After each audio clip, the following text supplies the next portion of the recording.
चारि दिनर लगाण वर्षा पर मालकानगिरी रे स्थिति स्वाभाविक। पोटेरू कांगुरकोंडा कन्याश्रम पोल उपर पानी कमिबारे लागिछि। फल मालकानगिरी मोटू एवं कालीमेलू पड़िया को यातायात स्वाभाविक होइछि। पानी कमिबा परे लोकमाने भंगा घर सजाड़े लगिछन्ति। सेपटे बालीमेला जलभंडार उपर मुंडरे वर्षा जोगु क्रमागत भाव में जलभंडार जलस्तर वृद्धि पाउछि। जलभंडार रे जल धारण सर्वोच्च क्षमता 1518 फुट थिबा बेले वर्तमान जलस्तर 1507 फुट रही। आसंताकाली सकाळ 9टारे बालीमेला जलभंडार प्रथम बन्या जल निष्कासन करा। तेणु बालीमेला बंधर तल मुंडरे बसवास करुवा जनसाधारण सतर्कता अवलंबन करने आवश्यक बोली कहते। प्रसाद नायक मालकानगिरी रिपोर्टर आम सहित सीधासख जोड़ी होती। प्रसाद, वर्तमान मालकानगिरी रे स्थिति किभଳି भाबरे जलस्तर कमी?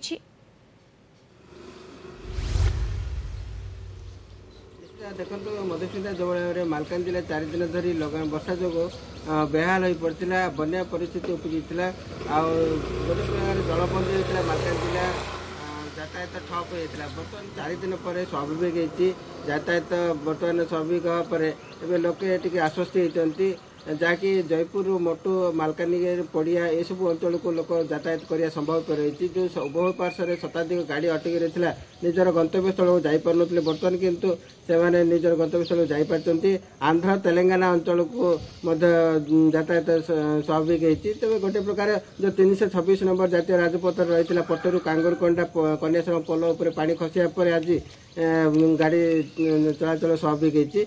अन्यपटे कहवा जो मालकानगिरी जिलार जो बालीमेला जलभंडार रही जलभंडार बर्तमान तार क्षमता रही 1518 फुट तार जलभंडार क्षमता रही सर्वोच्च क्षमता। तेरे ताठू बर्तमान पाखापाखि 1507 फुट बर्तमान जल धारण कर सारा। तेणु निष्कासन करने आज समय सीमा दिखाई 10टा बेलू निष्कासन करने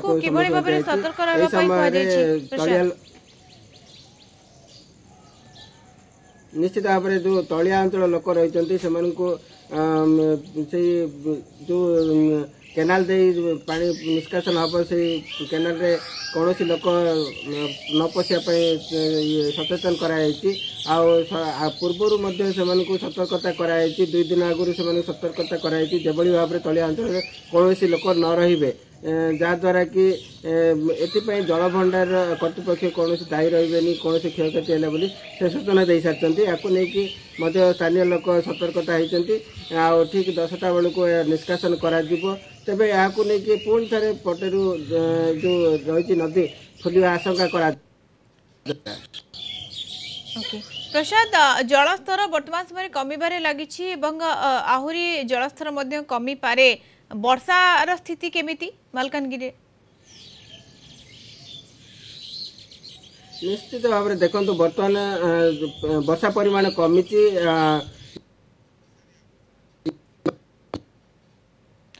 सामान रही किंतु जदि आगु को वर्षा लगी रहे निहाती भाव में बन्या परिस्थिति आहरी भयंकर हम तेज आप वर्तमान समय आश्वासकर कथा होची बन्या स्थिति टली जलस्तर जेहेतु कमी लोक मैंने आश्वस्त लाभ कर। धन्यवाद प्रसाद। आपन सूचना प्रसाद नायक मालकानगिरी रिपोर्टर जोड़ी होते।